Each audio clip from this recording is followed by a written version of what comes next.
Shalom. Hari ini kita akan merenungkan kitab Mazmur pasal 143, teksnya ayat 1 sampai 12. Dan sudah dibagi dua paragraf. Paragraf yang pertama ayat 1 sampai 6. Daud memohon kepada Tuhan akan mendengarkan doanya, akan menjawabnya dalam kesetiaannya dan keadilannya. Sebab musuh telah mengejarnya dan mencampakkannya nyawanya. Paragraf yang kedua ayat 7 sampai 12. Daud memohon kepada Tuhan akan menjawabnya dan mengajarnya untuk melakukan kehendaknya. Dan Daud memohon lagi akan membinasakan musuhnya, semua orang yang mendesangnya. Kesimpulannya, Daud memohon kepada Tuhan akan mendengarkan doanya, akan menjawabnya dalam kesetiaannya dan keadilannya.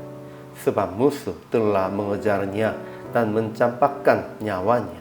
Dia memohon lagi tidak mengadilinya, karena tidak seorang pun yang benar di hadapan Tuhan.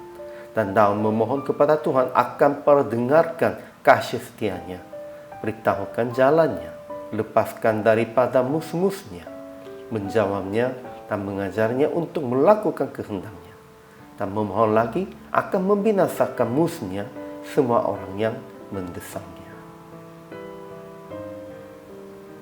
Ajaran tentang Allah. Pertama, Tuhan akan menjawab dalam kesetiaannya demi keadilannya, kasih setianya selama-lamanya.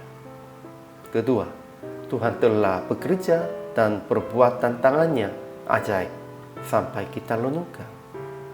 Ketiga, Tuhan adalah Allah kita yang mengajar kehendaknya dan Roh-Nya yang baik yang menuntun kita di tanah yang melata.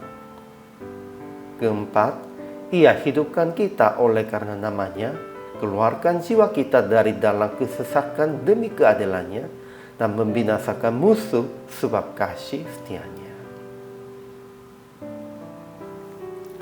Kemudian ajaran tentang manusianya. Pertama, Daud bersuruh kepada Tuhan akan mendengarkan doanya supaya dia diselamatkan, tetapi musuhnya dibinasakan oleh Tuhan.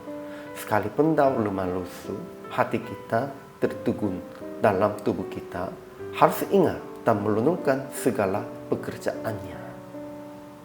Kedua, musuh telah mengejar Daud dan mencampakkan nyawanya ke tanah, menempatkannya di dalam gelap seperti orang yang sudah lama mati. Mereka akan dibinasakan oleh Tuhan. Ketiga, tetapi di antara yang hidup tidak seorang pun yang benar di hadapan Tuhan. Jadi aplikasi hari ini, pertama, kita harus tetap percaya Tuhan di dalam kesusahan dan mencari jalan dari ajaran dan kehendak Tuhan. Kedua, kita harus mengaku kepada Tuhan dan kepada orang-orang kita sendiri tidak benar. Betul, siapapun tidak ada yang benar di hadapan Tuhan. Kita semuanya orang berdosa. Ketiga, tetap renungan pekerjaan ajaib Tuhan yang tertulis dalam firman-Nya dan usaha akan mencari jalan keluar sesuai dengan ajaran Tuhan. Akhirnya PR praktek hari ini, lebih dulu mengaku kelemahan Anda dan tidak benar sebelum memohon pertolongan Tuhan. Ya, kita lemah lusuh dan kita tidak benar di hadapan Tuhan-Nya. Tetapi harus memohonnya kepada Tuhan, kita diselamatkannya dan melihatkan kasih setianya kepada sesama dengan melakukan kehendak Tuhan yang Anda renungkan sesuai dengan Roh-Nya menuntun. Semua orangnya bisa berusul kepada Tuhan, tetapi setelah mereka diselamatkan, hanya mereka yang melakukan kehendak Tuhan, mereka melakukan sesuai dengan ajarannya, itulah sesungguhnya orang percaya. Kalau tidak begitu, kita juga akan dibinasakan sepertinya orang Israel dibinasakan di padang gurun. Hari ini juga selama melayani, Tuhan Yesus memberkati.